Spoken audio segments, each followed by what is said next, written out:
It was very appreciative. కానీ ఆ కాల్లో జరిగింది ఏంటి, ఎప్పుడు పెట్టారు అంటే ఇండియాలో 2-3 నెలల క్రితం, అమెరికాలో సంవత్సరం క్రితం. మీ వెబ్సైట్ ఏంటంటే అర్సా క్లస్టర్ వాళ్ళకి వెబ్సైట్ లేదు, arsacloud.com అని ఉంది. వెబ్సైట్ 1 సంవత్సరంలో ఎక్స్పైర్ అవుతుంది. పెట్టుబడులు ఎవరు పెడతారంటే చెప్పరు, ప్రమోటర్లు చెప్పకపోవడానికి కారణాలు ఉండొచ్చు. నేను ఇవాళ జే గారు కాల్లో రావడం ఐ అప్రిషియేటెడ్, బట్ అసలు ఆయన ఈ కాల్లో ఉండకూడదు. ప్రైవేట్ సిటిజన్స్ వాళ్ళు, ప్రైవేట్గా పెట్టుబడి పెట్టుకుని గుట్టు చప్పుడు కాకుండా వ్యాపారం చేసుకునే వాళ్ళు, వీటికి సమాధానాలు ఇవ్వాల్సింది ప్రభుత్వం. వాళ్ళని అడవిలో పులులకు సింహాలకు వేసినట్లు వేసి పారేస్తే వాళ్ళు ఏం సమాధానం చెప్తారు? నేను అడిగాను, ఎవరండి మీ కంపెనీలో ప్రమోటర్, మీరు 10,000 కోట్ల పెట్టుబడులు పెడుతున్నారు కదా, ఈ స్థాయి ఉన్న వాళ్ళు ఎవరు అని నేనే అడిగాను జే గారిని. ఆ కాల్లో అడిగితే మేము చెప్పం అంటారు ఆయన.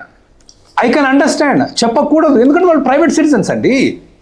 See it is part of an agreement, ఒక కంపెనీ అగ్రిమెంట్. వాళ్ళు నాకు ఇండియాలో ఉన్నాయి, ఇవి ఉన్నాయి. సో మీ కంపెనీ పెట్టి సంవత్సరం, అమెరికాలో కంపెనీ ఎప్పుడు పెట్టారు? సంవత్సరం అయింది.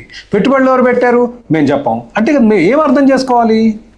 ఓకే, దాని తర్వాత ఈ డాక్యుమెంట్ ఒకటి విడుదల చేశారు. ఈ డాక్యుమెంట్లో కూడా ఇప్పటికీ ఉన్న ప్రశ్నలు ఏంటంటే, ప్రమోటర్లు ఎవరు, వాళ్ళ బ్యాక్గ్రౌండ్ ఏంటి, మీరు డిపిఆర్ అని డీటెయిల్ ప్రాజెక్ట్ రిపోర్ట్ ఉందన్నారు. దాంట్లో కాన్ఫిడెన్షియల్ ఇన్ఫర్మేషన్ అని ఉంటే దాన్ని కొంచెం కొట్టేసి కాన్ఫిడెన్షియల్ అని పెట్టేసి మీరు ప్రజల్లో పారదర్శకంగా పెడితే చాలా సహాయపడుతుంది. ఇప్పుడు ఇన్ని అనుమానాలు ఉన్నప్పుడు, ఇన్ని గొడవలు జరుగుతున్నప్పుడు, ఇవాళ ఏంటి 28వ తారీఖు ఇవాళ వచ్చింది ఇది రిజాయిండర్ ఆన్ ల్యాండ్ అలాట్మెంట్. ఇవాళ పట్టాభి గారు ప్రెస్ మీట్ పెట్టారు. 10 రోజులు ఎంత నష్టం జరిగిపోయింది.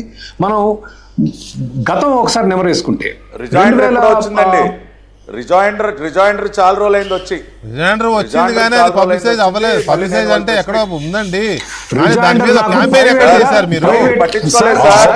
అవతల వాళ్ళు మీరు దాన్ని చూడకపోతే అది మా తప్పు కాదు.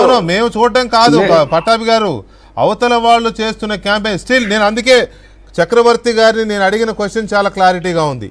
రిజైండర్ ఇచ్చే వరకు ఆరోపణలు వచ్చాయి, ఇచ్చాక కూడా ఆరోపణలు వస్తున్నాయని నేను అనేది ఎందుకు అని అంటే, మీరు ఇచ్చిన రిజైండర్ మీద క్యాంపెయిన్ జరగలేదు.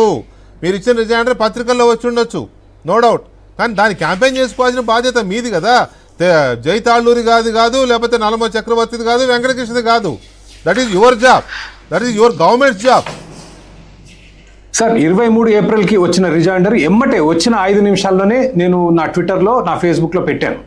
అయితే అది అన్అఫిషియల్ అన్నారు. నాకు ఆ రోజు కూడా అది అఫీషియల్ రిజైండర్ అని చెప్పలేదు. బట్ ఒకవేళ మీరు ప్రభుత్వ వెబ్సైట్లో ఈ రిజైండర్ పెట్టుంటే పొరపాటు నాదే, ఒప్పుకుంటాను, ఇబ్బందే లేదు.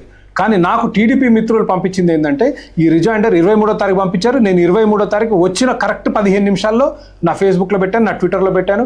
ఇది మనం అనుకున్నంత దుర్మార్గపు ఒప్పందం కాదు, దీంట్లో కొంత పని జరిగింది. వైసీపీ వాళ్ళు చేసే దుష్ప్రచారం అన్నంత దుర్మార్గంగా లేదు ఒప్పందం అని. కానీ ఈ రిజైండర్లో కూడా ఈ రోజుకి స్పష్టత లేదు. ఇప్పుడు 7 ప్రమోటర్లు పెట్టారు, నేమ్ ఆఫ్ షేర్ హోల్డర్స్ అని 7 పెట్టారు, కింద ప్రమోటర్ల పేరు పెట్టారు. ప్రమోటర్ల పేర్లు name of the share holders match కావు. ఇందాక జే గారు చాలా గౌరవనీయమైన వ్యక్తి. నేను 2-3 అడిగాను అమెరికాలో, ఆయన పెద్ద పెద్ద వ్యాపారాలు చేస్తారు. సంతోషం, ఆంధ్రప్రదేశ్ రాష్ట్రంలో పెట్టుబడి పెట్టడానికి వస్తున్నారు, ఉపాధి అవకాశాలు సృష్టిస్తాం, సమాజానికి మంచిది, ఆర్థికంగా దేశం ఎదగడానికి ఉపయోగపడుతుంది. కానీ సింపుల్గా హాల్మార్క్ గ్లోబల్ టెక్నాలజీస్ అని టైప్ చేస్తే 500 నుంచి 1000 ఎంప్లాయీస్, 50 నుంచి $100 మిలియన్ అని ఒక సైట్ కాదు 2-3 సైట్లలో వస్తుంది. ఇది వైసీపీ వాడు చేయడా? ఇదే సెర్చ్. అందుకే అంట పారదర్శకంగా నేను చేశాను సార్. వెంకటకృష్ణ గారు ఇవాళ మీరు రమ్మంటే నేను చేశానండి. ఇప్పుడు మన జే గారు ఏమన్నారు, 1000 కొద్ది ఎంప్లాయీలు, $100 of millions రెవెన్యూలు అని చెప్పారు ఆయన కంపెనీ, ఇతర కంపెనీలు. కానీ నేను సింపుల్ సెర్చ్ చేస్తే 500 నుంచి 1000 మంది ఉద్యోగులు, 50 నుంచి $100 million రెవెన్యూ అని వచ్చింది. సియాన్స్ గో డేటా అనే కంపెనీ ద్వారా ఒకటి, ఇంకో 2వ కంపెనీలో కూడా చేశాను, అది కూడా అదే వచ్చింది.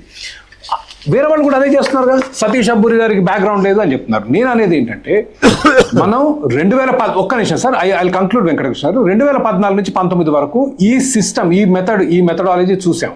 డిఎస్పి ప్రమోషన్లని, పింక్ డైమండ్ అని ప్రభుత్వం అప్పుడు ఏం మాట్లాడేది కాదు. ఈరోజు కూడా మళ్ళీ అదే పద్ధతిలో పోయి అవతల నుంచి అభియోగాలు, ఏది నేను పిచ్చి అభియోగాలకు మీరే సభ నీయనవసరం లేదు. ఎంతసేపు 99 పైసలు ఎకరం, 99 అందరికీ తెలుసు 99 పైసలు ఎకరం కాదని, సాక్షివాడికి తప్ప. ఇవాళ కూడా రాశాడు సాక్షివాడు 99 పైసలు ఎకరం అని. ఈ రోజు కూడా రాస్తే దేవుడికే తెలియదు.